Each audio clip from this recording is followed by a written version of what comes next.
ఎప్పుడూ హాట్ టాపిక్గా ఉండే నియోజకవర్గాల్లో పిఠాపురం అగ్రస్థానంలో ఉంటుంది.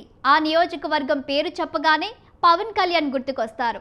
ఆయన ఎంటర్ అయిన తర్వాత పిఠాపురం సీన్ రివర్స్ అయింది. అక్కడ ఫ్యాన్ పార్టీకి కష్టాలు మొదలయ్యాయి. చాలా మంది నేతలు పార్టీ పిలుపుకు స్పందించడం లేదు. కొంతమంది జనసేన టీడీపీలో చేరారు. ఇంకొందరు కూటమికి ఎదురెళ్లడమా అని ప్యాకప్ చెప్పారు.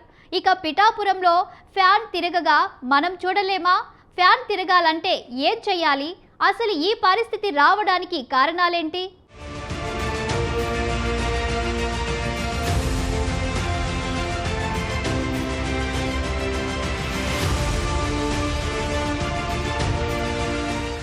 ఏపీలో ఎప్పుడూ హాట్ టాపిక్ గా ఉండే అసెంబ్లీ నియోజకవర్గాలలో అగ్రస్థానంలో పిఠాపురం ఉంటుంది. మరి అక్కడ ఎమ్మెల్యే ఎవరు అంటే పవర్ స్టార్ పవన్ కళ్యాణ్ కదా. అంతేకాదు ఆయన జనసేన పార్టీ అధ్యక్షుడు. ఇక ఉప ముఖ్యమంత్రిగా ఉన్నారు. కీలకమైన శాఖలు చేతిలో ఉన్నాయి. అటు చంద్రబాబుకు పక్క సీటు, ఇటు కేంద్రంలో మోడీకి సన్నిహితుడు.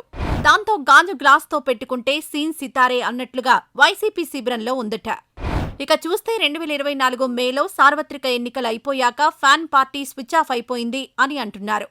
ఇప్పటికీ 13 నెలలు గడుస్తున్నా ఫ్యాన్ రెక్కల కదలిక లేదంటే ఆశ్చర్యమే అంటున్నారు. మంచో చెడో రాజకీయం అంతా కూటమి పార్టీల చుట్టూ తిరుగుతోంది అని అంటున్నారు. జనసేన వర్సెస్ టీడీపీగా బలంగా అల్లుకొని రాజకీయం సాగుతోంది.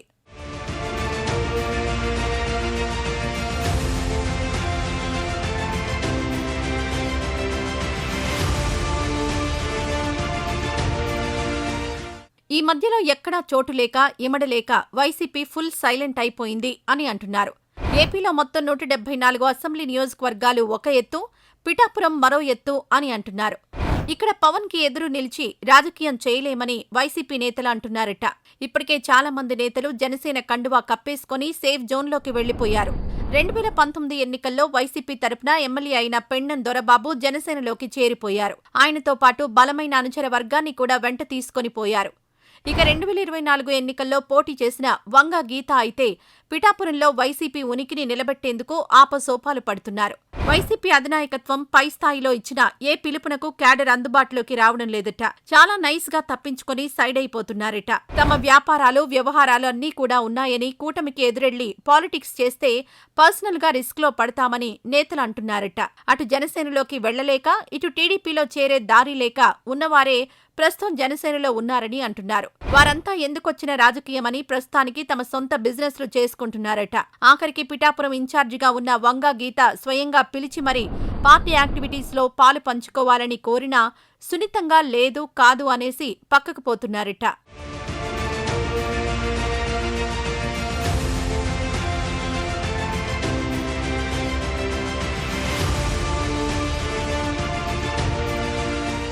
దీంతో సీన్ మొత్తం అర్థమైన గీత కూడా తూతూ మంత్రంగానే పార్టీ కార్యక్రమాలు చేపడుతున్నారని అంటున్నారు. ఇక పిఠాపురంలో మొత్తం స్థానిక సంస్థలలో ఉన్న ప్రజాప్రతినిధులలో కూటమి వైపు వెళ్లిన వారు పోగా మిగిలిన వారు తమ పదవీకాలం పూర్తయిపోతోందని, ఇంకా కొన్నాళ్ల పాటు రాజకీయాలకు దూరమని కొత్త స్టైల్ని ఫాలో అవుతున్నారట. మరో 4 ఏళ్ల తర్వాత అప్పటి రాజకీయ పరిస్థితులను చూసి యాక్టివ్ కావచ్చని వారు భావిస్తున్నారట. అనవసరంగా గొంతు పెంచుకొని చొక్కా చించుకొని వీధుల్లోకొస్తే బతుకు బస్టాండ్ అయిపోతుందన్న ముందస్తు తెలివితోనే ఇలా చేస్తున్నారు అని అంటున్నారు. దీంతో పిఠాపురంలో ఫ్యాన్ రెక్కలు తిరిగే దారి కనపడటం లేదు అని అంటున్నారు. అదన్నమాట మ్యాటర్.